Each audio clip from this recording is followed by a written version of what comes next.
I'm Liz Clayman with today's Clayman Confidential. We're joined by Congressman Steve Israel, Democrat of New York.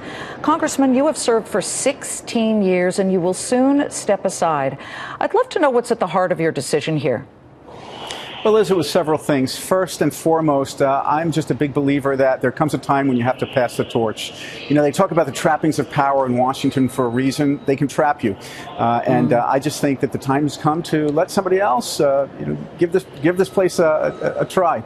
Secondly, I happen to love writing. I wrote a novel 2 years ago, a comedy about Washington, D.C. It did very well. I want to spend more time writing. And third, very bluntly, I just think that fundraising has become so corrosive in this place. I just couldn't bear to spend one more day asking one more donor for another dollar. And you put those three things together, and that explains my decision to leave. Well, that is fascinating because, both. You're going to be the next Sorkin. I like to see that. I hope. Good luck. I hope. Yeah, why not? Sell a couple of shows. Congressman, are you disillusioned, I guess, with that process, but also how vicious it's become?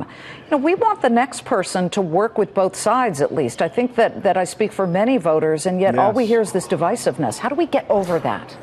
You know, I'll tell you exactly how. One of the things that I did several years ago is I started a group called the House Center Aisle Caucus. I started it with a Republican named Congressman Tim Johnson from Springfield, Illinois. I gathered 25 Democrats. He gathered 25 Republicans. We met on Monday nights at a Chinese restaurant on Capitol Hill because Democrats and Republicans can agree on cheap Chinese food. And every meeting, Liz, was the same. We'd pick an issue. We'd have a kitchen timer. We'd set it for 5 minutes. 5 minutes disagreement. 55 minutes, where can we agree? And what we learned is when you go through that process, you end up having more areas of agreement than disagreement. Okay. And that's what we should be focused on. I love that idea. Good luck to you, Congressman. Please join us again. Thank you. Congressman Steve Israel. Watch our full interview on LizClayman.com. Countdown to the closing bell, 3 p.m. Eastern on the Fox Business Network.